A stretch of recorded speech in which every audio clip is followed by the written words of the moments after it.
Thank you very much for joining us.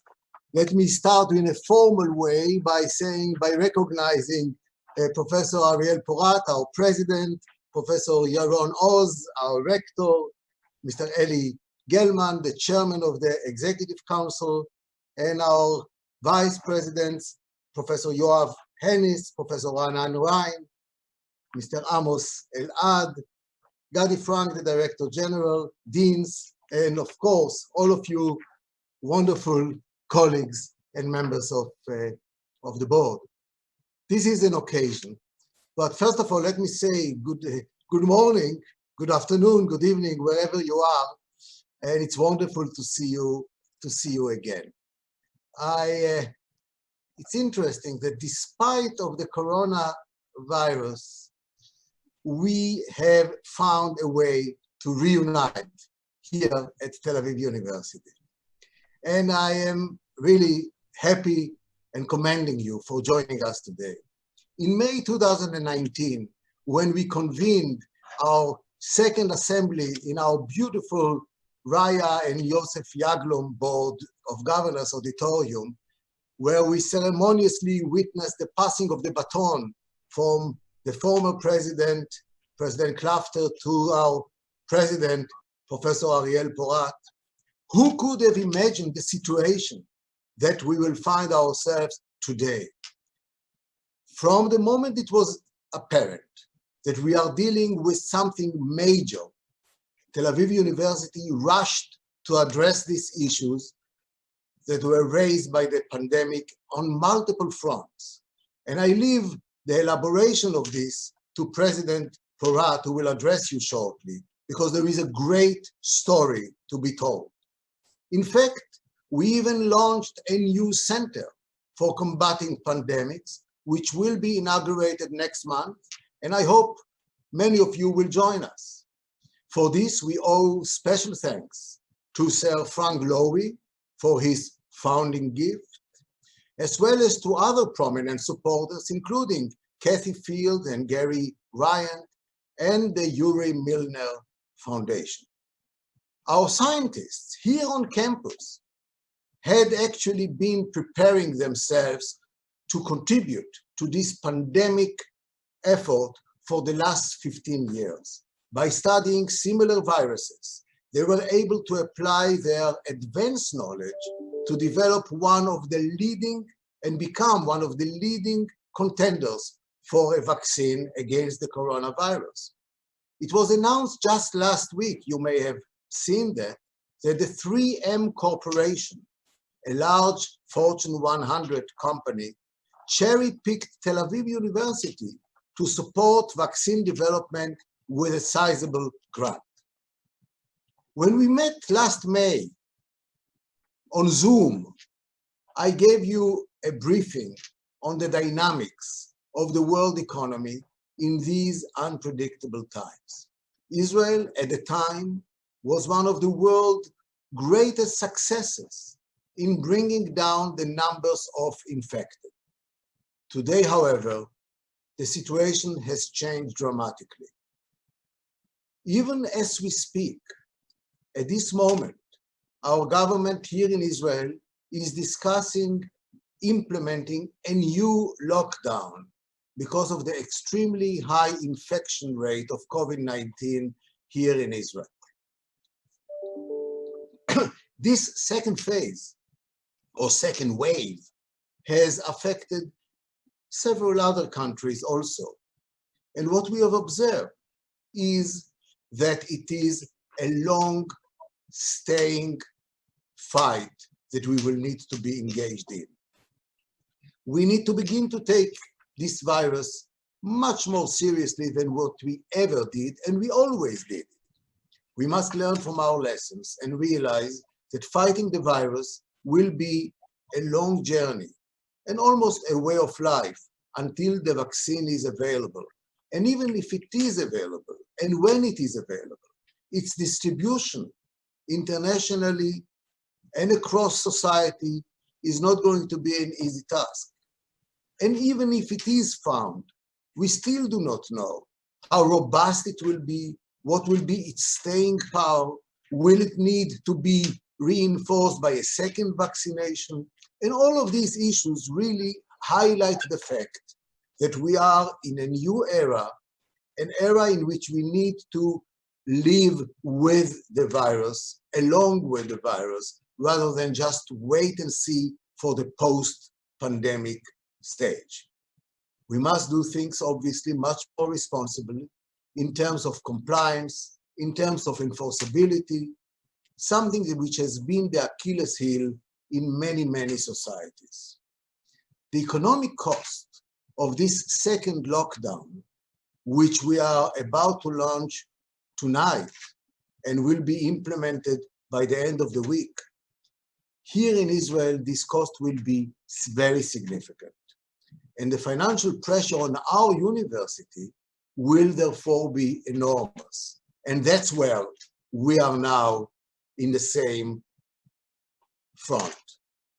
We at Tel Aviv University family need to double our efforts to not only ensure stability of the university resources, but to assist in advancing the ambitious, important plans that Professor Porat will shortly describe. We may feel like we cannot do much when we are at our home desks, Zooming, and cannot actually meet face to face, but nothing could be further from the truth. We can be an active part of Tikkun Olam, fixing the world at this most precarious moment in history. It is not just a matter of showing solidarity, but of backing an institution that is truly at the forefront of finding solutions to the coronavirus, as well as so many more of humanity's pressing challenges. This is the time for us to rally around Tel Aviv University and help it do what it does best, conducting state-of-the-art research, disseminating knowledge and innovation, and teaching the next generation. We are all in it together, and I know we can ensure Tel Aviv University's continuing impact in Israel and worldwide. That's why we are here this evening or this afternoon together. This is why from all over the world, we are all Zooming on together. And this is also the reason for the issue not being just a local university, it is a state of Israel challenge. It is fitting, therefore, that our first speaker, who will grace us with his presence, is the highest authority of our beloved state of Israel. Ladies and gentlemen, we are honored to have a special address from the President of the State of Israel, Mr. Reuven Rivlin. Mr. President, please. Professor Jacob Frenkel, Chairman of the Board of Governors, Professor Ariel Porat, President of the Tel Aviv University, members of the Board of Governors from around the world. The motto of Tel Aviv University is pursuing the unknown. As the world faces coronavirus, we truly are in a period of the unknown. We do not know how long it will take to develop a vaccine, and we do not know what the long-term medical, economic, and social impact will be. But one thing that all of us here do know is that the Tel Aviv University will be at the forefront of all the efforts to meet this challenge, save lives, and build a stronger and resilient world. Your medical team have been on the front lines, saving many lives. And the university demonstrated that it is not just the center of education, but a true community by supporting so many students who lost their income. Of course, Tel Aviv University is a world leader in many of the fields that will shape our future. from green energy to cybersecurity to artificial intelligence. And just as you are leading the way into the future, you are also unlocking the secrets of the past and helping us understand the history of the land of Israel. I know that you are also our partners in realizing that Israeli hope vision of building new bridges between all of the tribe that make up Israeli society. In the name of the State of Israel, I would like to thank you all of the leaders and friends of Tel Aviv University for all that you are doing to make Israel and Israeli society stronger. And for all that you are doing to build a better future for people around the world. Well, I wish you many more years of growth and success in pursuing the unknown. So thank you, as we say, Toda Rabba to all of you. Thank you. Thank you very much, President Rivlin. You have graced us with your presence, and we are really touched and must say proud of you taking the time to address us in this opening plenary. And now we are moving on in our business, and I am asking the president of the university, Professor Reuven Porat, to address us. Ariel, please, the floor is yours.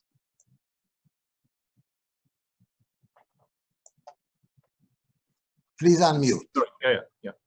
Well, it's great to see you all. Thank you, Jacob, for introducing me. I wish this session could have been done differently here at Tel Aviv University's campus, but this is impossible. I hope it would be possible next year. But nevertheless, it's great to see so many faces that I know, and thank you for finding the time and joining us. With your permission, I'll share the screen now. It'll take me a second. Okay.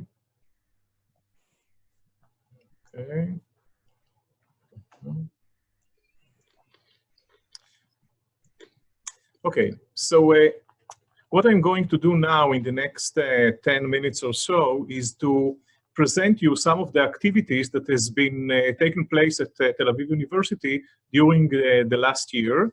I will do it quite briefly because of time limits, and I would be very happy to answer questions later on at the time which is dedicated to questions. So as you know, Tel Aviv University has a strategic plan, and the major part of that plan is the globalization of the university. About 2 weeks after I entered office, we worked together, the leadership of the university, with a strategic consulting firm, and we designed a strategic plan for 10 years for the globalization of the university. Among other things, we started to reconstruct Tau International. We aim at bringing many more international students, all degrees, BA master students, PhD students, and also postdoc students. We want to bring many more visiting professors from leading universities to Tel Aviv University. We believe that it is good for both the students and also the Tau professors.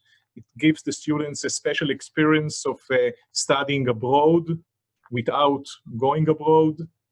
And we aim at having many more institutional collaborations in both teaching and research. One of the achievements of last year is the Tau Columbia joint program in liberal arts, which also combines life sciences and entrepreneurship. It's a 4-year program, 2 years in Tel Aviv and 2 more years in Columbia. Students are from the United States, from Israel, and also from other countries. We are very proud of having that program, and we are going to launch it just in a few weeks. And we have Tau Berkeley program in research, and also in teaching. There is a Tau Berkeley program in law and Tau Northwestern. We have also several programs. So this is something we want to have many more. And let me just say very briefly how we think philanthropy could help us in this area of the globalization of the university. So one thing is about scholarships for international students. So if you think that you want to encourage students in your own country to visit a Tel Aviv university, to stay for a while, maybe to study for a degree, scholarship for international students could be very beneficial for both the students, but also from Tau International. Another channel of supporting Tel Aviv University in this area is seed funding for new institutional collaborations in both teaching and research, and also visiting professorship chairs. So for example, if you have some relationship with a local university or a university in your own country, and you want to encourage professors from that university to visit at Tau, we are very much willing to establish visiting professorship chairs and to encourage professors, as I said before, to come to Tel Aviv University. And of course, supporting international conferences and seminars. This is another channel which philanthropy can help us a lot. So this is about, very briefly, about the globalization of the university.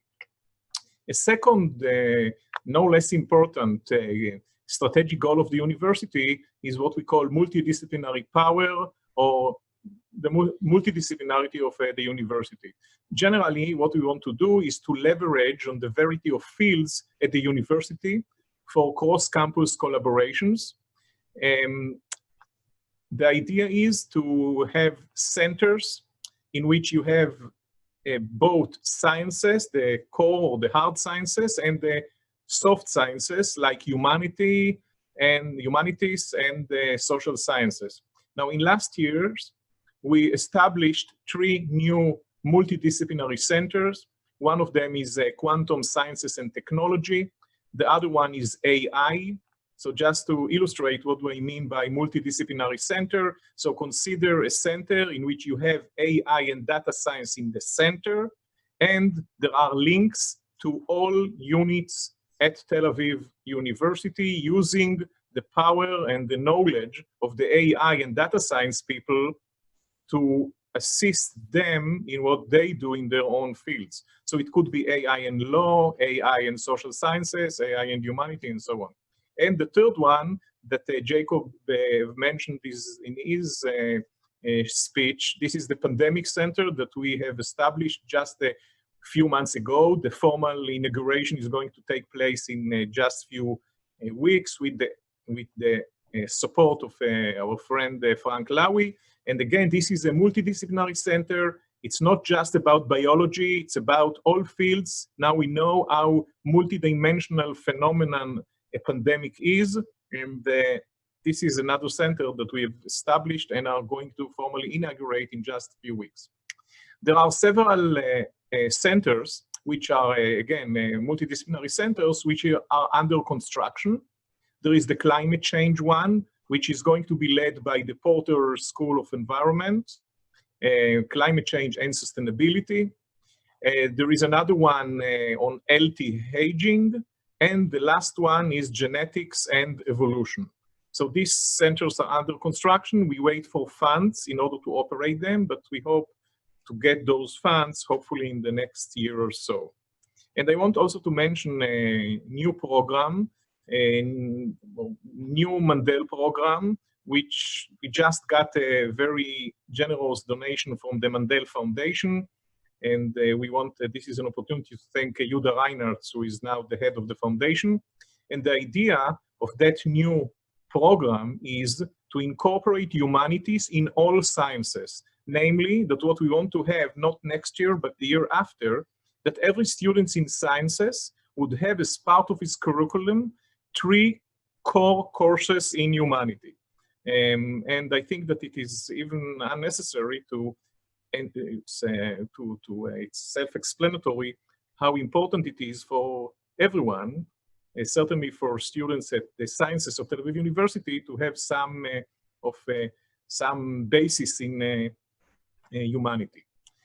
Now here too, philanthropy could help us a lot. One thing is young faculty recruitment. This is something that we take very seriously here. Even though the next year is going to be economically challenging, we don't want to slow down recruitment of new faculty, of new young faculty. This is extremely important. It would be done all over the campus, but in particular, multidisciplinary scholars is of utmost importance for us, and this is another way that philanthropy could help.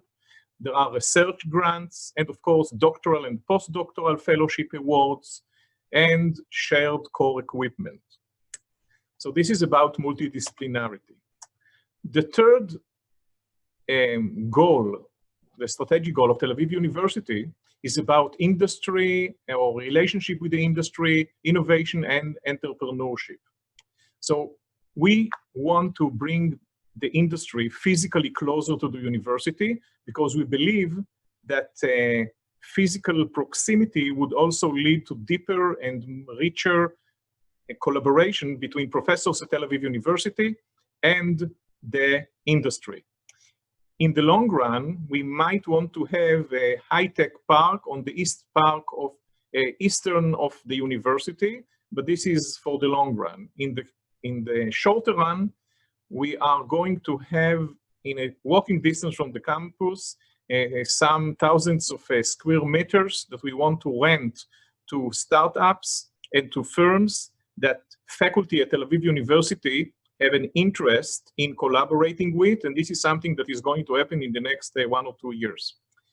Another thing is that we are now in the process of establishing a media lab, a modest media lab. Some of you might know the media lab of MIT.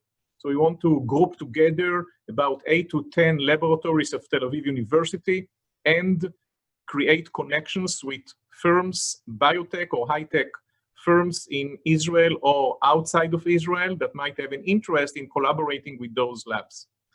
And we want to expand their entrepreneurship center activities by appointing a chief entrepreneurship and innovation officer.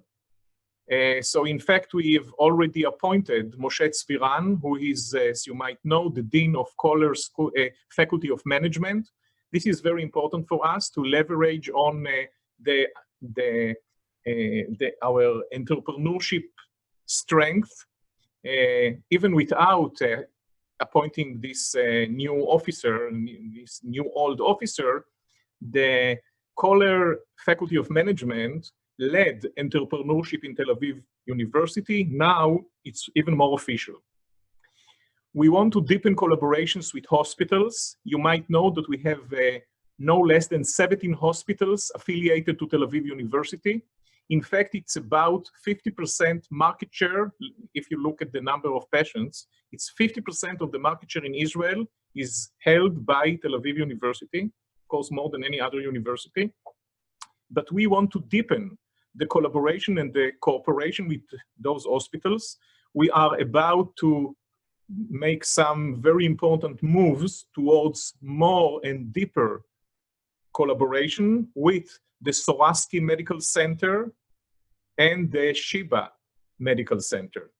And finally, we want to expand collaborations with some specific high-tech and biotech firms that we already have some relationship with. To mention just few, it's Broadcom, Google, and Teva. Here too, philanthropy might be of advantage for us by supporting the building and the renovating in new physical facilities, supporting students and faculty, entrepreneurships projects, startup competition and accelerators, and also bridging funding from bringing lab discoveries to commercialization stage.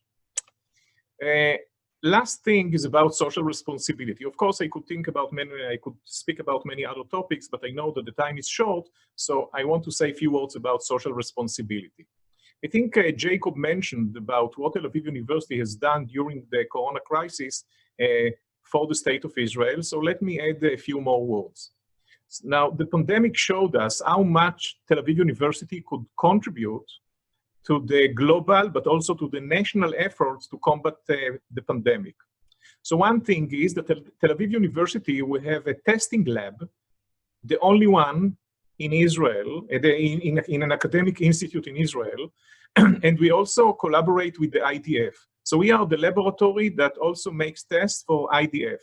Just 3 or 4 days ago, we won a public tender of the Ministry of Defense to conduct no less than 300,000 tests, 300,000 tests, and this was very competitive, and I'm very glad that we won the tender. We have collaborated with the Mossad.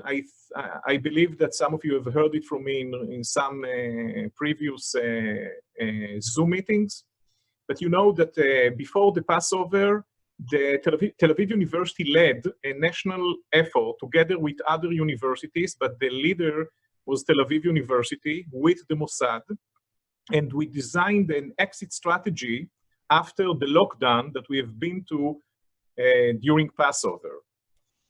Unfortunately, so this program, this exit strategy have been brought to the Prime Minister, but it has not been implemented. Now many people actually have a lot of regrets why they didn't implement it. And I'm sure that you know that unfortunately, it seems that we are very close to, to a new lockdown in Israel. I believe that there is a good chance that after the upcoming lockdown, maybe the Israeli government would return to what Tel Aviv University, together with the Mossad, offered the Israeli government to do, and I believe that if they do so, maybe the future would be a bit more optimistic. We also consulted, our researchers at Tel Aviv University also consulted other governmental agencies, not only the Mossad and the Ministry of Defense. We have many student volunteers in the Faculty of Medicine, Faculty of Life Sciences, and in the School of Social Work, and in other places as well. And finally, we, in a way, reinvented online education. This is something that we didn't have any chance, but, right, it's something that was imposed upon us to switch to distant learning. We have learned a lot, we acquired a lot of experience, and I think the teaching would be much more innovative and attractive to students at the post-corona time. Here too, philanthropy, we have a COVID-19 emergency fund for students who are at risk of dropping out. This is a real risk. Many students became unemployed during they lost their jobs. Some undergo other financial difficulties. And Tel Aviv University was the most generous academic institute in Israel in supporting those students. And much of the credit, and you deserve much of the credit, because we raised funds and we have done our best to help our students. This is something we want to do also in the next year, and philanthropy might be of importance here. And there are student social responsibility programs for school children, the elderly, and more. But it's not just Corona days. There are the legal clinics at the Faculty of Law that has a very important effects on the Israeli community. There are Haredi scholarships. This is a real challenge to bring more Haredi students to Tel Aviv University. At the moment, we have about 140 only out of 30,000 students. I wish there would be many more, and scholarships are of crucial significance here to encouraging Haredi students to come to Tel Aviv University. It's very important also to the diversity at Tel Aviv University, which we appreciate very much. And supporting students from the socioeconomic periphery by scholarships, this is another thing that we want to do. To conclude, I want to take this opportunity to thank some very dear friends For some of them, it's a thank you and farewell. So let me start with Director Yaron Oz. I know that you, our governors, see more me than director, right? You know, naturally, for you, you are more familiar with the activities of the president than the activities of director. But in fact, director is such a central figure. And Yaron Oz was definitely one of the best rectors that we have ever had in the history of Tel Aviv University. Yaron worked together with Yossi Klafter for more than 3.5 years, and worked with me for 1.25 years. I have learned a lot from him. He deserves a lot of credit to the flourishing of Tel Aviv University in recent years. Yaron's term ends just in a week or so. So this is an opportunity to thank Yaron from the bottom of my heart on my behalf and Tel Aviv University's behalf, and I'm sure that also on your behalf. There are two vice presidents that also their terms ends. Yoav Ennis, Vice President Yoav Ennis, Vice President for Research, and Raanan Rein, Vice President for International Academic Relationship. They will, all the three would address you just in a few minutes. So, but I again want to thank Yoav. After a service of 8 years as the vice president, Yoav contributed a lot to research at Tel Aviv University, and Raanan Rein deserves a lot of credit for the success of the globalization of the university so far.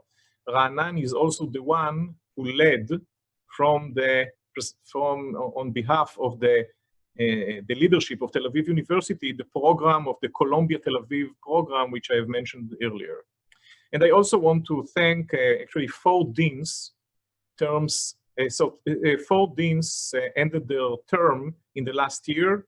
Leo Corey, the Dean of the Faculty of Humanities, Tzvi Serper, the Dean of Arts, Michael Krivilevich, the Dean of Exact Sciences, and Tami Ronen, the Dean of Social Sciences. I want to thank them all for their very dedicated and successful service to Tel Aviv University.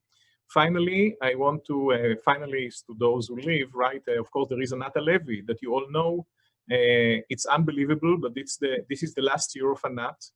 I remember the first time I've met her was before, a few days before the Board of Governors, the last physical Board of Governors that we had. I remember the briefs that she gave me. You know, I was a very fresh president, actually before I entered office, and I thought that maybe she's the president of the university, not me, because her instructions so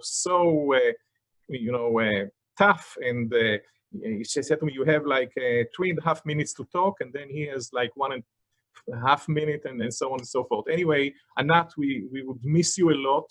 Your contribution to the success of the Board of Governors meeting was fantastic, and it would be very hard without you, but I'm sure you will not forget us and be in touch. I want also to thank other people that unfortunately stay with us, so not everybody leaves.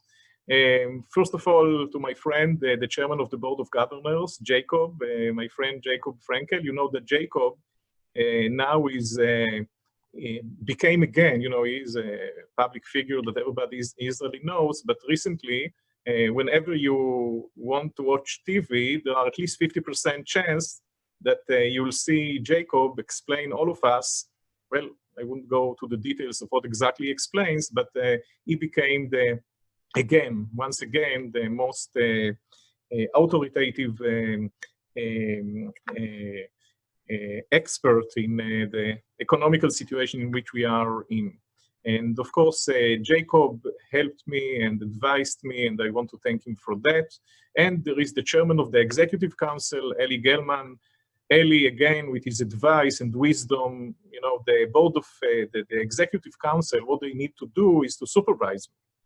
And to supervise me and to supervise the leadership of the university. And of course, they do it very effectively. But Eli is much more than that. Again, he's a friend and a colleague and gives advices, and I'm very glad to have him on my side, not only as a supervisor, but also as a close advisor. And Gadi Frank. I don't know whether you know Gadi. He is the Director General of the university. It's hard to believe what crucial job Gadi has. He's one of the most talented people I've met at the university, really. And there are many talented people here. Although he's not a professor, he just have an MA in economics. Gadi was a very central figure in this effort that we've made to switch to distant learning, of course, together with the director and other people. And it's wonderful to have him on my side. And Vice President Amos Elad. Do I need to introduce him? No. You know him more than any other one. Amos is, you know, as sweet and nice and smart as you could imagine. And I owe him so much that I don't even want to tell what I owe him. And thank you, all the deans and the head of the schools. The university would not flourish without your efforts. Thank you very much, and thank you.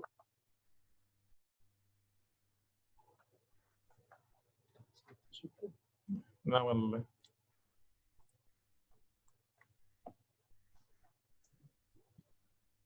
Dear Professor Porat, thank you so much for this comprehensive presentation. Thank you also for your kind words. And I must share with the board a fact that I don't recall, or I don't think that we can ever collectively recall a drama that has changed the way the university works in such a dramatic way as what we have experienced during the past several months with the outbreak of the corona epidemic. We are so lucky to have had at the helm a person like Professor Reuven Porat, because it really required the flexibility of mind, the creativity of mind, the determination, the conviction, and the ability to take all the plans that he had in place, put it back on the back burner and say, how do I modify everything, the way we work, the objectives we have, given the new reality. And I must tell you, it has been a spectacular success, and thank you very much, Professor Porat, for this. We are turning now to our rector. All of us owe him great debt for many years of service and contributions to the university. So Professor Yaron Oz, the floor is yours, please. Okay, so for me, it's actually a goodbye Zoom. So it's been already 14 years that I'm with you. I was the chairman of the physics department, the School of Physics, for 5 years, the dean of exact sciences for 4 years, and rector for 5 years. And all these 14 years, I've been a member of this board. So I've seen all the ups and all the downs. And actually, now we are in the up. So let me tell you a little bit. It's not going to be really a real summary, but a few things that I believe have happened in the university. So what is very clear is that the university learned to adapt to this rapidly changing environment. And what we managed to do over the years is to develop a DNA of a creative, very agile, very innovative, also very brave university. And we really value excellence. We value excellence in teaching, we value excellence in research, and also in our impact on the society. And I think that indeed we are successful, because as you can see from the data, the top students, the top scientists, they want to come to Tel Aviv University as a home for studies, home for research. Also financially, over the years, we managed to be really at the top. So if you look at the data of the Planning and Budgeting Committee that evaluates us based on our performance in teaching and also in research, in the last several years, we are #1 in Israel. I hope we will remain there. And what happened in the last 5 years, we actually hired a lot of young people, young talented scientists, between 250 to 300 new faculty members. That's more than 25% of the university. So we are really young. And we also employed certain programs, like a 5-year program to have more female scientists, but also female heads of schools, women as deans, etc., etc. And I think we've been quite successful. I hope we will do, of course, better in the next coming years. What we also did is we tried to construct special programs for other parts of the population in Israel, especially for the Orthodox, the ultra-Orthodox, and also for Arabs and students from the periphery, and I think we've been quite successful. What we decided at the university is that we teach Orthodox students, but we are not doing it separately. So they study with everybody else, except that we are giving them extra help because they need that. And this is an increasing program. Other things that I think we did very well were we created very innovative programs that have not been here before. So normally when you come to the university, you study a degree for 3 or 4 years. And what we found out that actually, for instance, if you want to work in the high tech in Israel, you don't have to really study computer science or engineering. You can do, for instance, it's good that you are a student at the School of Film and Cinema, but you are interested in virtual reality, and perhaps the high tech needs you. So we built a very special program. It's in the Faculty of Engineering, and it's only 3 semesters. You can take it after any degree or combined with other degree. It could be humanities, social sciences, and everything else. And I think this innovative program, now it's very successful, very flourishing, and will be probably copied by others. So we became very innovative in all kinds of ideas of that type. We also are leading in an interesting thing, which are courses, academic courses that combine also activity with the society. We have more than 1,000 students doing that every year, and more than 80 courses run by the academic staff of the university. I believe this is something that will increase, and it's a huge impact on the students and of course also on the society. We did the usual stuff that we normally do. We enhanced the academic relationships with other institutions in the world, including joint degrees, undergrad, graduate studies, etc., as well as sponsored research from the industry. As Ariel was mentioning, we decided on investing a lot of effort both in artificial intelligence and in quantum information science. And we are leading now an effort, a national effort, to build a quantum nanosatellite communication channel. This is something that doesn't exist in Israel. Certain countries have it, like US, China. We don't have it yet in Israel, so I'm hopeful that within 2 to 3 years, one can achieve that. We have the capabilities of building the nanosatellite. We have to learn how to build the communication channels, but we can do it.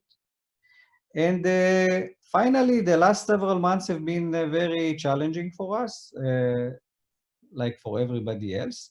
But I think we constructed a very strong and agile university. We managed very quickly in 24 hours to move every student out and learn online.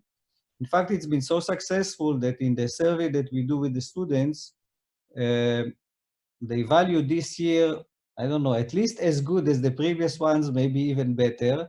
Maybe it says something. And now we are preparing the next year, which will be probably even more challenging. We learned a lot of things, so we'll do it much better. We will try to do it learning partially in the university, especially for undergrad in the first year, because we need to build a community, as well as for online Zooming online outside. There are lots of technicalities and lots of issues related to academics, but I'm sure we will manage. And finally, let me thank you all. I know many of you for many, many years, and thank you for being us on board for so many years. And I just wish you a healthy and happy time. Thank you.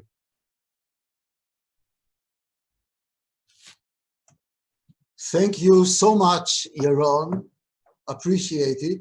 And people must have seen the background to your picture, which must be somewhere out of space. This is the background that I'm using to explain why the universe is a quantum computer. I understand, and why our university is led by a great quantum computer expert. Thank you so much. We will now move on to Professor Reuven Rivlin, Vice President that we have met for many years. Please, the floor is yours.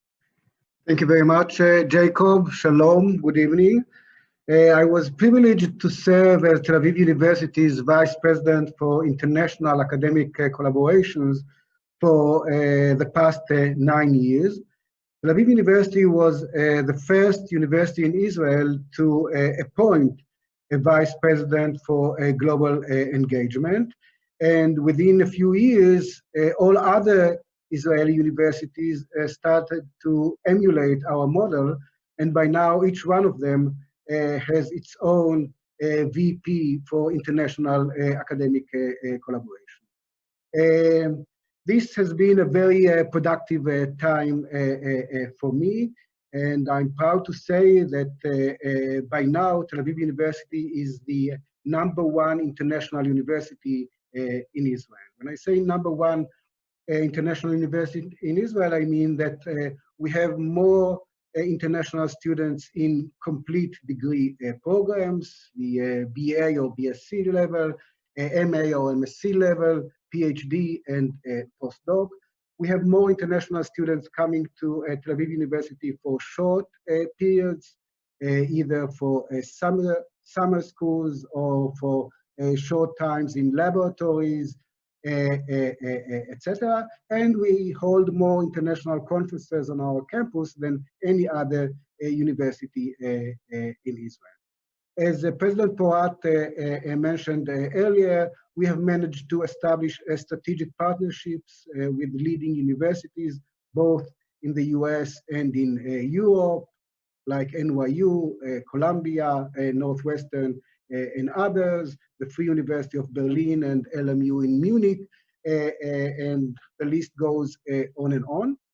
And one of the most recent milestones in this kind of collaboration, again, as mentioned earlier, is the joint undergraduate program of Tel Aviv University and Columbia University, which will start next month. And when I'm trying to think back about this period of mine as VP, I have to thank both President Klafter and President Porat. And I want to congratulate Ariel on two, I think, smart decisions. One, to appoint Professor Milet Shamir as my successor in this job, and I'm confident that Professor Shamir will do a superb job. And the second decision has to do with the relatively long period in which I've worked with Milet Shamir, advising her and preparing, quote unquote, her for this new job. So the transition will be smooth. And once she starts her job on October 1st, I'm sure that she will be able to lead the university towards new achievements in the area of globalization and internationalization. Obviously, this period of the COVID-19 pandemic is especially challenging for internationalization, but both of us, Milet and myself, took advantage of this time in recent months in order to upgrade the infrastructure of Tel Aviv University so that once we are over this pandemic, we are able again to lead all Israeli universities in the area of global engagement and form new collaborations of all sorts. So I would like to thank each one of you, especially President Ariel Porat. I will continue, obviously, at Tel Aviv University as the head of the Daniel Abraham Center for International and Regional Studies and do my best in order to help the efforts of globalization of Tel Aviv University. Toda rabba and Shana Tova. Thank you very much. Thank you very much, Raanan. You have demonstrated exactly the beauty of our community at Tel Aviv University. The succession is done in such a collegial way And this is really a model that I hope that other forms of governance elsewhere will adopt. So we are now moving on with our Vice President's remarks, and I would like to invite Professor Yoav Hennis, Vice President of Research Development, to address us, please. Thank you very much, Yaakov. I really appreciate this opportunity to address the Board of Governors for the last time as I end my term as the VP for Research and Development at the end of this month. And I have overlapped already for several months with Professor Dan Pe'er, who is going to succeed me. And again, I'm sure that the passing of the torch will go on very, very smoothly as we are working actually in tandem in the last few months. Now, unlike Ra'anan, whose position was newly created, I hold the stick from the other end because I was able to stay in the position of the VP for R&D for 8 years, which is longer than anybody has lasted in this position for at least the last 20 years. This would not have been possible without the cooperation and support of all the management, from the President and Rector to the Director General, to Ra'anan, to the Research Authority, to the Academic Secretariat, and many others. And I would like to thank you all for making these 8 years a period to remember. I don't want to take too long, so I will only mention very briefly some of the achievements of the university during this period in regard to research and development. So first, with great help and performance from the Research Authority team, we have installed mechanisms to encourage the researchers to submit grant proposals. This has led to a significant increase in the grant funds from external sources, which were recruited by the university researchers. In fact, in the year before the last year, it was the first time that we were #1 in Israel in this. And it is very difficult to keep the first place. And this year, the Hebrew University has passed us a little bit again, but I hope since we are on the upward direction that it will be corrected in the next year. We have actively encouraged and helped the young researchers at Tel Aviv University to submit grant application to the European Union, especially the ERC program. This endeavor was highly successful and resulted in Tau young researchers being #3 for the last few years in all of Europe in recruiting ERC grants, which are highly regarded as a symbol of scientific success. We are before universities like Cambridge and Oxford, and the only two ahead of us are country-wide organizations rather than single campus universities. For example, these are the Max Planck Institute in Germany and the CNRS in France. So this is really a big achievement to be proud of. The third point is that with the support of the President and Director, we have increased dramatically the amounts allocated to build labs for the new recruits to the university. The realization that good infrastructure is required and necessary, both in order to recruit the young scientists and in order to enable them to carry out their research, is very important. And our success in that creates the basis for continued success of the university. So I'm, on this note, I'm delivering the torch to Professor Dan Pe'er, and I truly hope that he will succeed more than me for the sake of the university. And I would like to take this opportunity to thank the Board of Governors for our time together and for making the participation in the Board of Governors meetings a real highlight. So thank you very much, and I return the microphone to Professor Frenkel. Thank you. Thank you very much.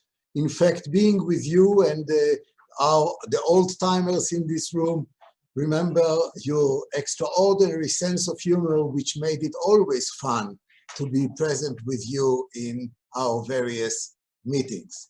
So this is now the time for me to invite the co-chairs of Tel Aviv University Global Campaign to give their campaign report. The two co-chairs are Ms. Dafna Meitar Nechmad and Dr. Anita Friedman. You have met them all during the past, and I would like to use this opportunity to thank them for really extraordinary, devoted efforts. And Anita, in addition to her efforts in this capacity, she also wears the cap of vice chairperson of the Board of Governors. Their commitment to the development of the university to a position of sustainability, not only through this temporary crisis, but with a long-term vision for future generations, is really commendable. And so let me give you now the microphone. Why don't you share the time the way you wish? Dafna Meitar Nechmad and Anita Friedman, please. Thank you, Jacob. I'll share my screen with you.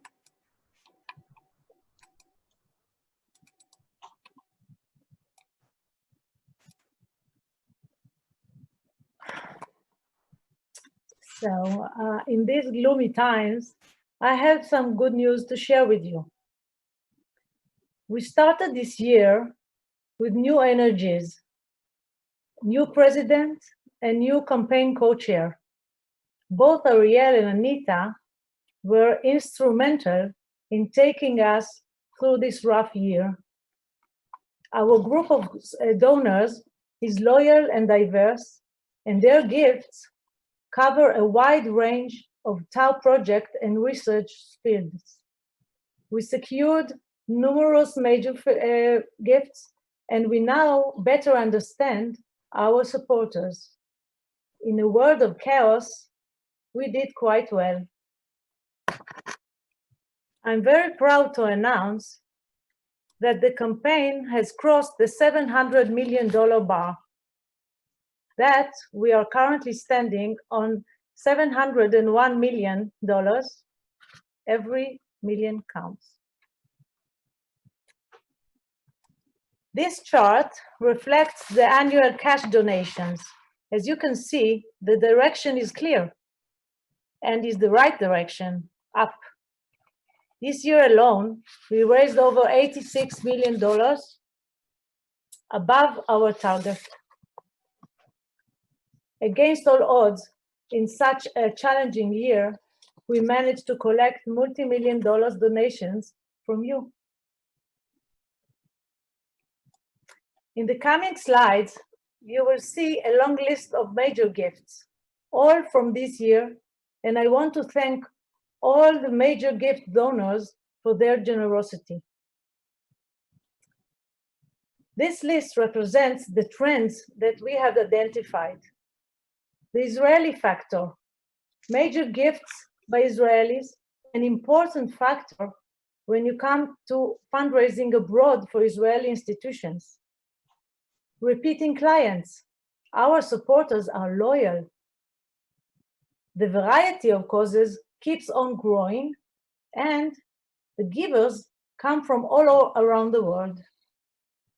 Let me point out a few examples that demonstrate these trends. Adama Limited is a new corporate donor, an Israeli company that has made a significant gift for the establishment of the Adama Center for Novel Crop Protection Delivery Systems for the development of innovative fertilizers.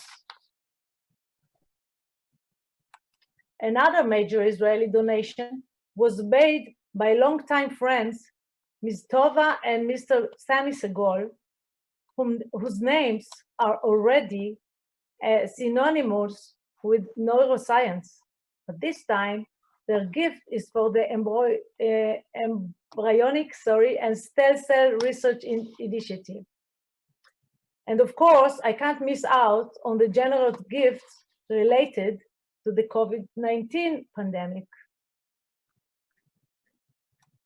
The founding donation by Sir Frank Lowy, that Jacob mentioned, he is from Australia and Israel for TAO's new Center for Combating Pandemics. Mr. Yuri Milner from the US, and our dear and generous cabinet members, Dr. Kathy Fields-Ryant and Dr. Gary Ryant from the US.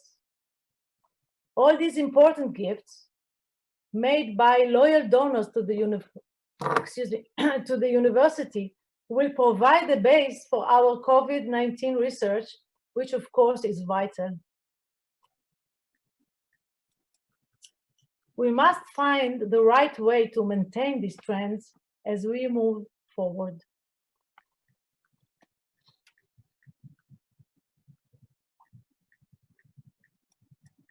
Fundraising is a team effort, and there is our team, the campaign cabinet members.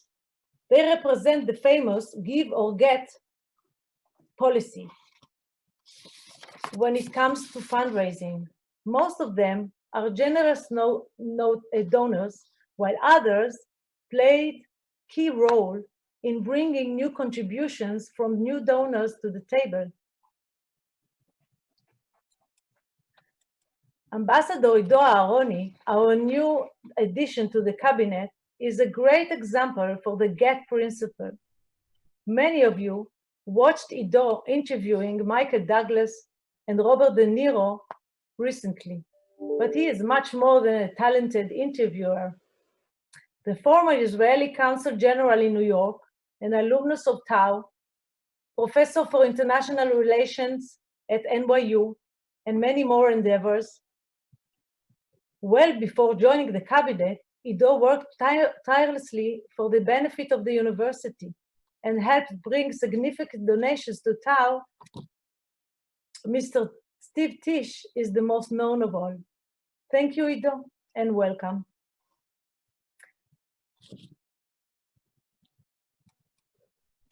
This was the year we had. I didn't talk about the crisis and the difficulties. Anita will do so in a minute. A few days ago, I watched the Kadar Award for Outstanding Research. I was inspired by the recipients of the award, 2 men and 2 women, I'm proud to say. All of them are so focused and do not let the very loud background noises of our times distract them from their work. So, if there is one thing that I wish for myself for the coming new year, it is that I try focused on our mission and be able to continue working for you. Hopefully, next year we'll do even better. Anita, I can't pass the mic to you without thanking you for the recent generous donation received from the Correct Foundation for the Taubi Correct Global Collaboration in Neurodegenerative Diseases. Thank you for all your great work. The floor is yours.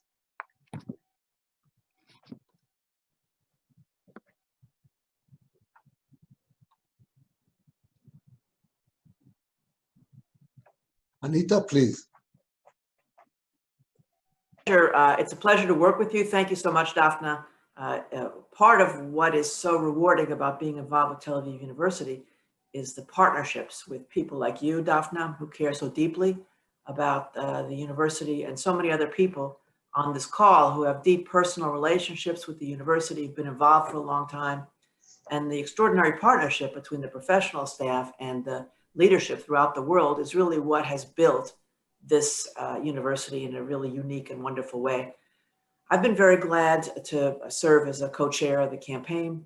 I was involved with Tel Aviv University before. I have 2 of my sons who were students at Tel Aviv University. I know Tel Aviv University because of my work internationally in pro-Israel work, but I hadn't been as intimately involved on the board level, on the governance level, as I am now, and it's really been quite an honor and a very good decision for me. Many of you know that I'm the president of a major foundation, the Koret Foundation, and the Koret Foundation is a funder, a major funder of universities throughout California and in the world. One of our priorities in funding is higher education. So it gives me an opportunity to see the internal workings of many universities. And my involvement with Tel Aviv University has been especially inspiring to me, because the way the university works and is managed, and the heart and the commitment and the expertise that the staff, the professionals, the researchers, the scientists, the volunteers, the students bring to the university really sets Tel Aviv University apart. I'm also in Silicon Valley, and so we've been generating a lot of new gifts, especially for the Cred Foundation and from a number of other major donors, the Shmunis family and Gary and Kathy, who are on our board. We all know you, other individuals, because I've been talking with them to get a sense of how do they view Tel Aviv University, because we have a lot of new investors. And this is really a good time. A crisis like this is a really good time to take stock of what we've done and where we're going. And I think all of us do that in our personal lives, especially with Rosh Hashanah coming up. But crises oftentimes cause us to take a look at what's really important in life. And oftentimes, after a crisis, whether it's a national disaster or a war or a recession, or even, God forbid, something like the Holocaust, we can be resilient and we can learn a lot and we can actually come out stronger. And I think that's what's going to happen as a result of this experience. So in talking to people, I heard from a number of people all over the world and in the United States. And the United States obviously is facing major problems on many fronts. They usually talk about Tel Aviv and why it's important to them as a university in many ways. One is obviously excellence. Extraordinary excellence and innovation has catapulted Tel Aviv University into being an international force for good in the world, a place where people come to solve the world's problems. Secondly, it represents Israel with extraordinary distinction at a time when that's very important. Thirdly, it's building the next generation of not just Israel, but also the world. Students come from all over to study at Tel Aviv University for good reason. And lastly, it changes the conversation about Israel. Israel is in a difficult situation with massive efforts to delegitimize Israel. I know that's something that's top of mind for most of you on this call. The delegitimization of Israel is a major issue. Tel Aviv University changes the entire conversation of what Israel stands for and what Israel contributes to the world. So these are the reasons that are motivating many people in a really positive way. And I think that it puts us in a very strong position. And you can see the results are quite positive. Support from all of you, support from all over the world is growing at Tel Aviv University. So I'll just comment in closing two issues that I think are most important for us to think about. When I take a look at universities all over the country, in the United States and all over the world, what we need to focus on now is building an endowment. A crisis like this underscores and reveals why it's important to have a major endowment. A multi-billion-dollar endowment is what's needed for the future of Tel Aviv University. Most top-level universities, especially in the United States, have that. I think we're moving in that direction. That's going to be a priority. And secondly, in the moment, the effort to establish a COVID-19 student emergency fund. There are thousands of students who are really suffering because of the crisis, and the economic repercussions are not going to be able to continue their education. This is a place where we can take action immediately. So I want to just thank you for the opportunity to serve. It's very meaningful to me in my life, and I know it's very meaningful to all of you in your lives, and I look forward to our continuing work together. So God bless you, and Shana Tova. Thank you. Thank you so much, Dafna, and thank you so much, Anita. You are really great co-chairs, and we are fortunate. Really appreciate it. We now turn to our traditional reports. I must say that, like all good meals, there is more food than we have budgeted the time, which means that I apologize for you in advance. Those of you who need to sleep, please try to stay up. Those who need to eat, please take a bite. And we will now try to zoom forward in a relatively fast-forward manner into few reports. First and foremost, let me start from Ms. Yarden Ben-Tzvi, the chairperson of our student union. I should let you know that about Yarden, about our tradition. We have a tradition that the leaders of our student union become great leaders of the Israeli society, including one former head who is now a member of the Knesset, and all of whom are active leaders in our community. So Yarden, you have a great future. Please take the floor for a very brief report. Thank you. So, dear boards of trustees, it's a pleasure to meet you here today. My name is Yarden Ben-Zvi. I'm 28 years old from Tel Aviv, and I've been the head of Tel Aviv University Student Union since July last year. I am now starting my third year of Geography and Gender Studies here at Tel Aviv University, together with our outstanding management team, who are all students too. I have the great privilege of leading forward 30,000 students on the campus. However, we also remember that big jobs comes with big responsibilities. Our responsibility to the students has become so important, even critical, in this COVID-19 era. From the very beginning of this ongoing difficult crisis, we recognize that our students form a unique sector that has special demands and needs. As we speak, students at TAU are coping with difficulties and challenges in two main spheres. The first is, of course, academic sphere. The fast transition from traditional lectures in classrooms and auditoriums to learning remotely via Zoom or other platforms could have left many students overwhelmed and confused. But the smart, well-prepared response of the university has made this transition a little smoother and easier. Moreover, TAU leaders made a big effort, and still are, to improve the new learning experience by acquiring new technological platforms, by recording each and every lesson, and by allowing small capsules of interested students to attend classroom lecture.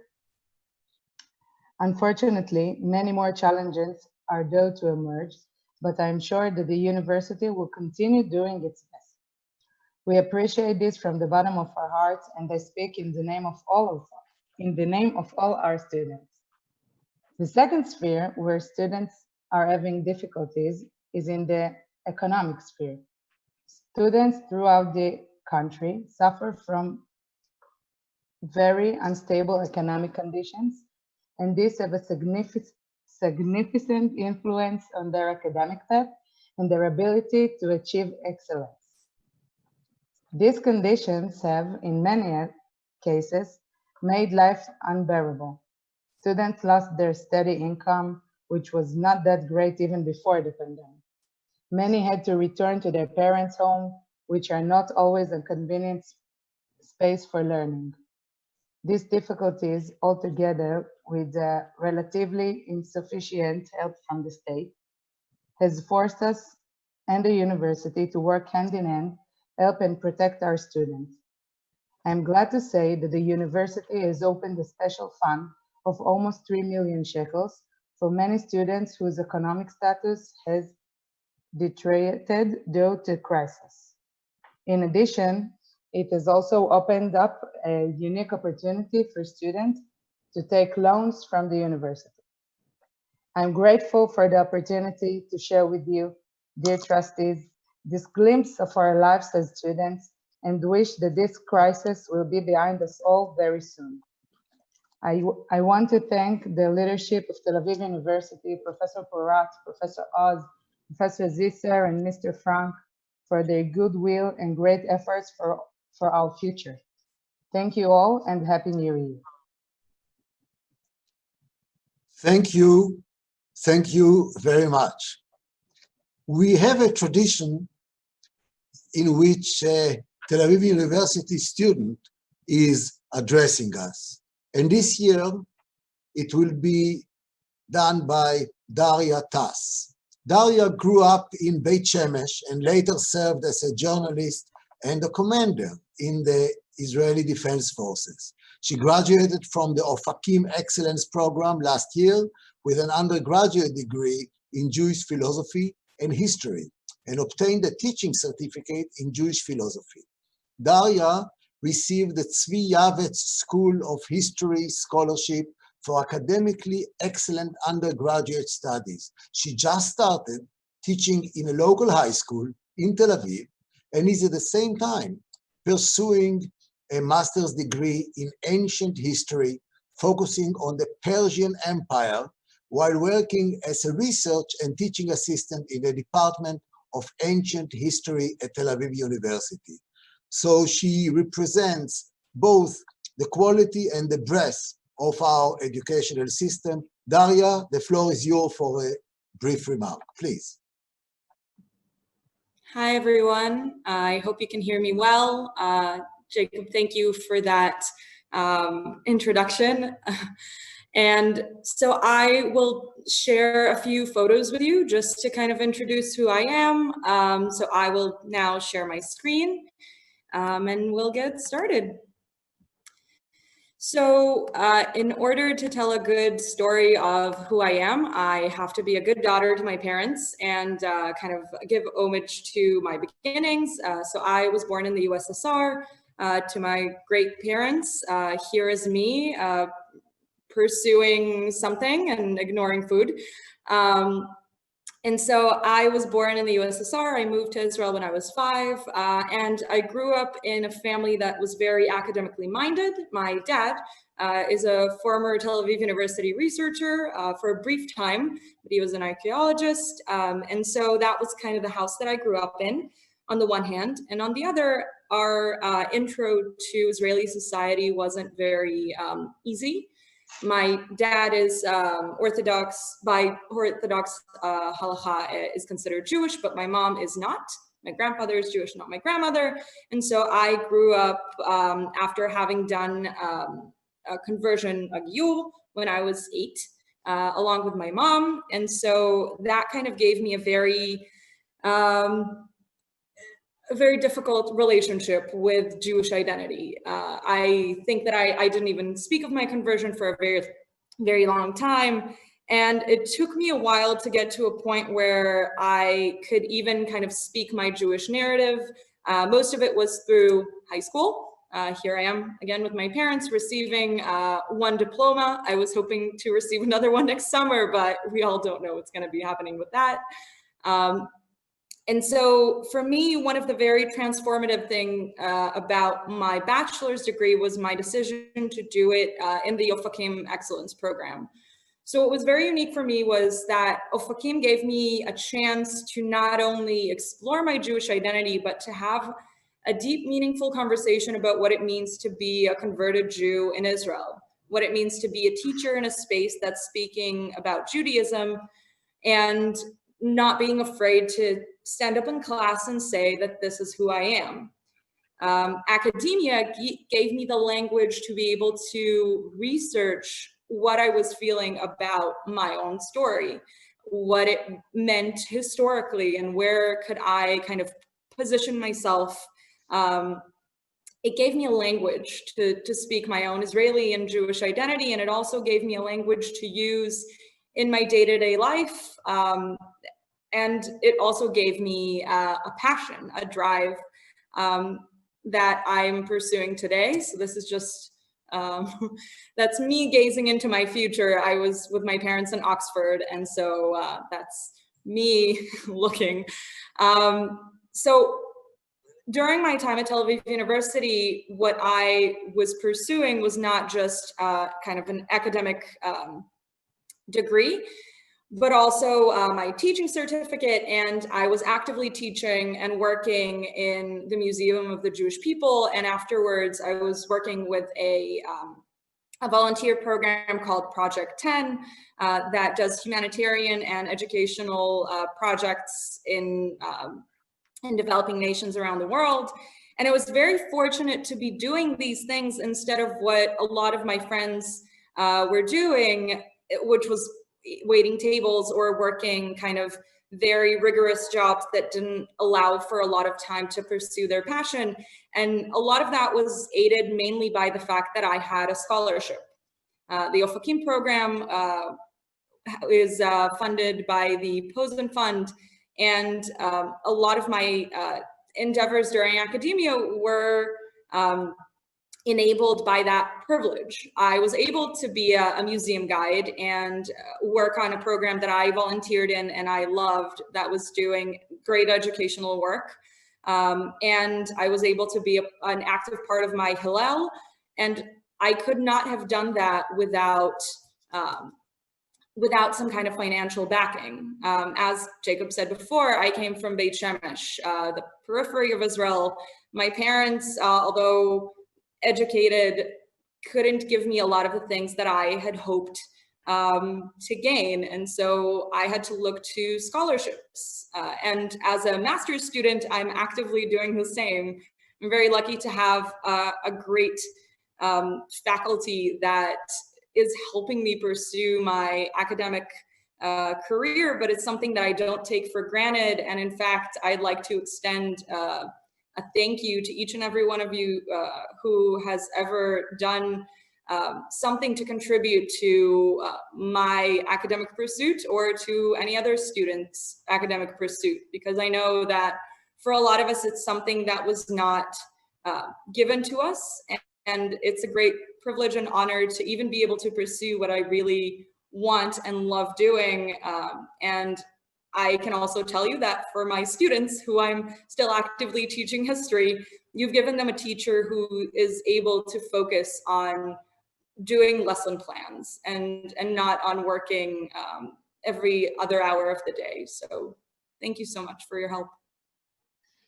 Thank you very much, Daria. And I don't know how is your musical ear, but having been doing so many Zooms during the past several months, my ears have become very, very sensitive, and I can hear the clapping and the excitement that you've generated among our members. So I want to thank you so much. Your story is an amazing story, and I think that everyone in the board says to himself, that's what makes Israel unique. That's what makes, therefore, Tel Aviv University unique, because where else in the world will you have this kind of stories, and there are so many of those. So let me just tell our colleagues that with Tel Aviv University has been able to provide students like Daria with scholarships in the world as we knew it before Corona. Now, our students find themselves being fired from their jobs and unable to find themselves work and need our support much more than ever. We have therefore not only established, but also reinforced the Corona Emergency Student Fund, and we very much hope that you, our colleagues, will join us in supporting as many of our wonderful, worthy students as possible. We turn now to our traditional committee reports. We will be able to do this relatively efficiently. I don't want to rush into it, but we will make it efficient. And therefore, let me start, and what you will see on the screen is the list of members of the various committees. We will have the nomination committee, as you can see it on the list. I would like to indicate that you have here most of the committees have co-chairs, and that's the list of members in the nominations committee. Lorna, please roll on. I see that we need to inform you, and there will be a decision in a moment about the dates of the next year's meeting, and tentatively or not tentatively, we indicated as May 5th to May 10th, 2021, and Be'ezrat Hashem, with God's help, we will be able to do it on campus and in person. So now we are going to give the various reports. Please don't roll so quickly. These are the members of the Campus Development and Maintenance Committee. The two co-chairs are Dame Shirley Porter, who is a co-chair of the committee, and we have also Selina Goren-Cormorant, who is the deputy chair. And today we will ask Selina to give us the brief report. Please, Selina. Dear friends, it is great to virtually meet with all of you. At the end of June, we held one of our best attended and successful Campus Development and Maintenance Committee meetings. We learned how Tel Aviv University is leading the way on how to deal with pandemics. We discussed recent advances in construction on campus, creating a network of labs researching viruses, and developing new teaching platforms and methodologies, as well as planning infrastructure and security for this and future epidemics. Of course, we also discussed maintenance and repairs, as well as sustainability advances and reducing the university ecological footprint. In our proposed resolutions, apart from congratulating all branches of the university for the impressive and efficient response to the corona crisis, we request to receive biannual reports from the university on the progress on the above key issues and recommend scheduling and workshop for the end of the fall in order to further discuss campus development planning for the coming decades, and in particular, ways of financing maintenance and repairs of buildings. We will send out an invitation and hope you will join us for the workshop. Thank you so much, and Shana Tova to everybody.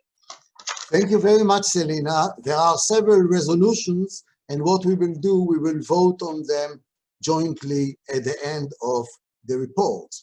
The next report will be given by Mr. Tim Schindelwein, the co-chair of our Finance Committee. The list of the members is on the screen. Mr. Tzvi Ziv is a co-chair, and please, Tim, please give us a brief report. As you can see, this committee is highly populated. Go on. Thank you, Chairman Frenkel, and hello to everyone. The Finance Committee met via Zoom on the 29th of June this year and was called to order by our co-chair, Tzvi Ziv. President Porat provided opening remarks highlighting our university's notable progress amidst the coronavirus. Our CFO, Nuri Azogi, and our Vice Director General, Ehud Or, provided thorough overviews of academic outputs, financial statements, and budget analysis for the prior and current fiscal years. The pandemic is impacting our university operationally and financially, but our leadership has responded promptly, effectively, and thoughtfully. The fiscal year ahead is being approached realistically, flexibly, and, as we have heard today, dynamically. We have one order of business today. The Finance Committee proposes the resolutions you see here. I call your attention in particular to the third resolution added this year, specifically addressing the impact of COVID-19. Thank you all very much. Thank you. Thank you so much, Tim. And we are moving on to the report of the Funds and Trusts Committee, and it will be presented to us by Mr. Edwin Wolfson, who together with David Granot are the co-chairs of the committee. Please, Edwin, the floor is yours. Hello, well, thank you, Jacob. I'll try to be brief. It's a dry but important subject, money. So there are two resolutions which have been tabled. The first one relates to the investment policy, the key elements of which are asset allocation, and I'm using the May figures which we discussed at the Funds and Trust Committee meeting in June. As I think everyone knows, the guidelines are dictated by the Executive Council and include exposure to risky assets. We actually have a 36% exposure to risky assets below the 40% guideline. This guideline was recently increased by the Executive Council to 45%. We have a 64% exposure to low-risk assets comprising cash and bonds, and the bonds are mostly very short duration bonds and therefore very safe. This asset allocation dictates the performance, and in the midst of one of the most volatile periods in recent history, your investment committee navigated the market turmoil in March very creditably, and when we met in May, they had produced a performance well above all the benchmarks, and that reflects on the defensiveness of this portfolio. I thought it would be helpful just to fast forward to 31st of August to give you the current performance. The performance for the academic year to the end, for the 11 months to the end of August, is up 2.9%, 2.97% real. That's nearly 3%. Just to remind you, the target return for the whole year is 3% real. So we have substantially achieved our objectives of maintaining the purchasing power of the endowment in inflation-adjusted terms. And that's very important and vital for supporting the TAU budget. So I hope you'll agree that this is a significant achievement by David Granot, who unfortunately is not present, and tumultuous period in markets. Just a brief mention of a change in governance. A new firm of external investment consultants has been appointed. Excalibur, the previous advisors, had served 10 years, and the audit committee felt in the interest of good governance that it was time to appoint a new firm. And following a tender process, Agio were appointed. Apparently they're an eminent firm of investment consultants in Israel. So moving on to the second resolution, which is tabled. The Funds and Trust Committee recommended that the Executive Council review the current investment policy to include a modest increase in the allocation to illiquid assets to improve returns without increasing risk. Quite demanding. So it's been proposed to the Executive Council by one member of the Funds and Trust Committee after much heated debate that they consider this proposal. It's still a work in progress, and we await their decision. So in conclusion, I'd just like to note that the Investment Committee committed a huge amount of personal time during the March correction. They met 9 times in that month, and I think it's important to note that they serve voluntarily and pro bono. So on your behalf and behalf of us all, I'd like to thank them and congratulate them for producing a solid performance in very volatile times. And I think the Funds and Trust Committee can say to the board that we are confident that the portfolio is in safe hands. Thank you all. Thank you. Thank you very much. And we are now turning to the report of the Student Affairs Committee by Ms. Linda Streit. But before we go to that report, I would like to sadly update the board on the passing away of Mr. Yoel Saraf last week. He was co-chair of the Student Affairs Committee for many years, and his generous contributions to the well-being of our students in the early 2000s are very warmly appreciated, and condolences, of course, to the family. And so this is now the time that I'm turning the floor to Linda Streit, who has co-chaired the Student Affairs Committee together with Professor Tova Most. Linda, the floor is yours.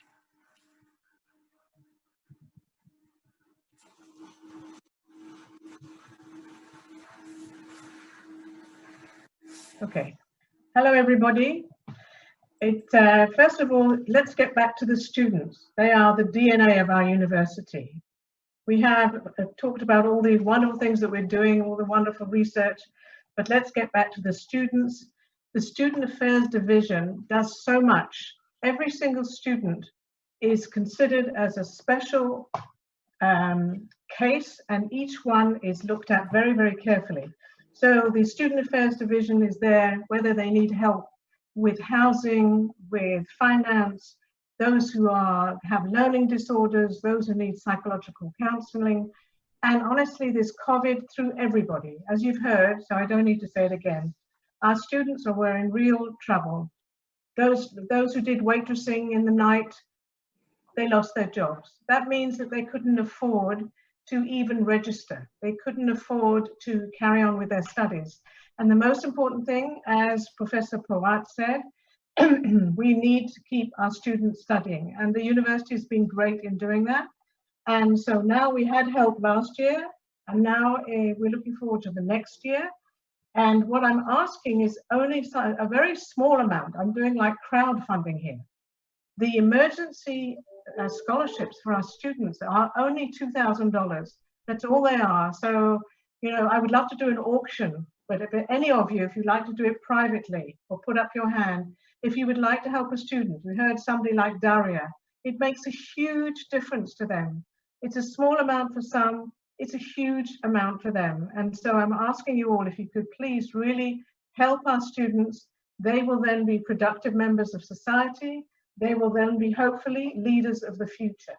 And so I want particularly to thank Professor Tova Most, who is amazing. And with all of her staff, they really, really are very, very warm, and they really help their students.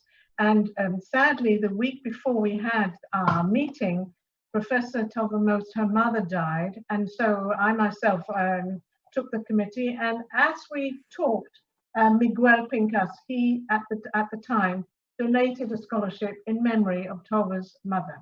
So I would like to set the ball rolling, and I'm going to donate a scholarship. I will keep it under wraps what kind of scholarship, but I'm starting it off, and I hope that you will follow, because our students, as Kennedy said, ask not what your country, in this case, what TAU can do for you.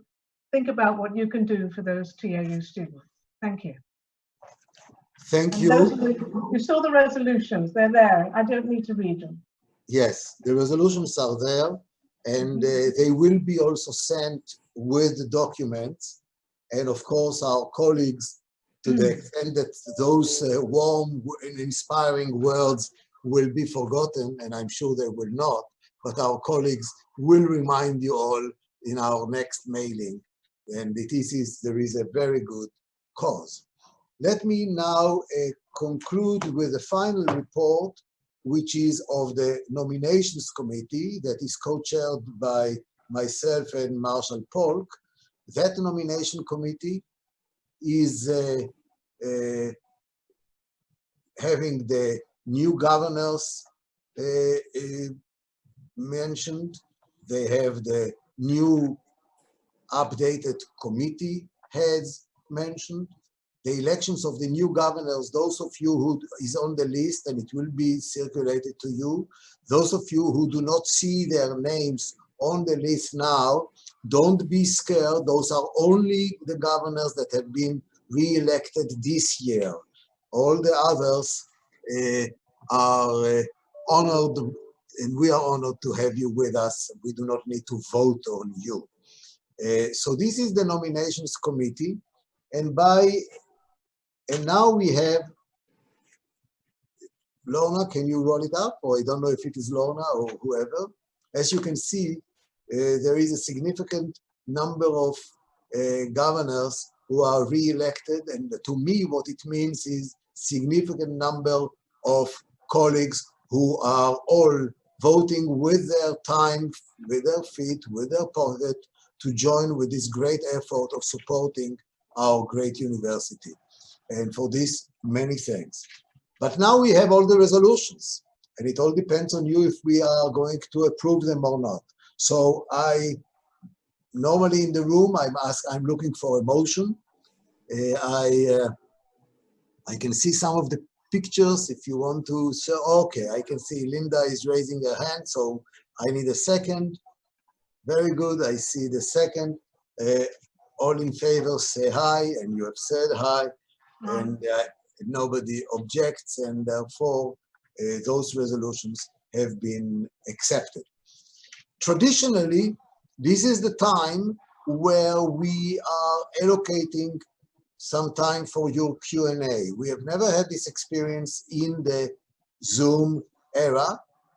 We do have a chat button at the bottom where you can wave your hand if you want to raise a question. You can find it, those of you who are Zoom oriented knows what to do that. So if there is, I will appreciate our staff indicating to me in one way or another who is the one who is going to break the ice and have a remark, a question, whatever it is, because we cannot just finish with the resolution. So we need to allow you to express your views, and we'll probably do more meetings in any event. So colleagues, Lorna, anyone, let me know if anyone is raising her hands.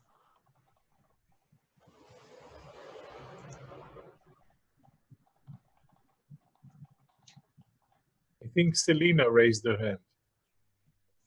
Even if she did not, I know that I could count on her. So Selena, unmute yourself and make you need to unmute yourself. No, I'm sorry, I didn't raise my hand. It was involuntary, I'm sorry. Oh, it was just an involuntary raising the hand. Very good.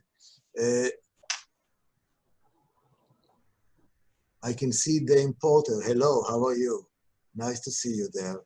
Very good. You are all on mute, so you cannot even respond. Jacob, Rose Krasinski, and Sharon Herzog have questions. Very good. Go ahead. You can always rely on me to raise a question somewhere. Or a remark, or a concluding thought. Does not need to end with a question mark. Yes, look, I was struck. I think all the resolutions are great of all the committees. I just wished I could see something that had been mentioned before in terms of the students on there, that special attention would be given in this COVID time to the other groups which, you know, haven't fitted into the university so much. That's the Arab students and also the very Orthodox students. I think that should be somewhere in one of the resolutions there. Thank you very much. Linda, please. I know, but thank you, Linda. Yeah, I just want to assure you that the Arab students, the Haredi students, they're all looked after, and each one of them is the same. There's complete inclusion, and they, you know, and each year we have a different resolution. Last year was about the Arab students, so that's why it's different each year. Okay? Thank you very much, and Linda assures us and makes sure that those resolutions are being followed, and we have everything. So let me. We cannot conclude the session without giving thanks to those who made these sessions possible. So I would like to thank our team in Israel, Ayana, our campaign coordinator, Yael Regev, the head of the Public Affairs Division, Lorna and Anat, who are making our Board of Governors events running smoothly and according to the book. And I would like to express appreciation to all of you. You have been sitting here very patiently, looking at the screen, and I can see all of your faces. None of you fell asleep, and I am amazed, and I can see that even you bring your pets to the photos. And so this is one of the advantages of the Zoom. So let me just wish you again, this is a good opportunity. We had an opportunity to wish you all Shana Tova, a happy new year, a year of prosperity, a year of health, which is wish that is doubly meaningful this year, and a year in which we can all join hands in a common cause. The common cause is Tel Aviv University, the State of Israel, science, technology, welfare, the poor, whatever you want to do, we do it here at the university under the leadership of our great president and the team. So thank you again, and I wish you good night. All the very best. Shana Tova. Shana Tova.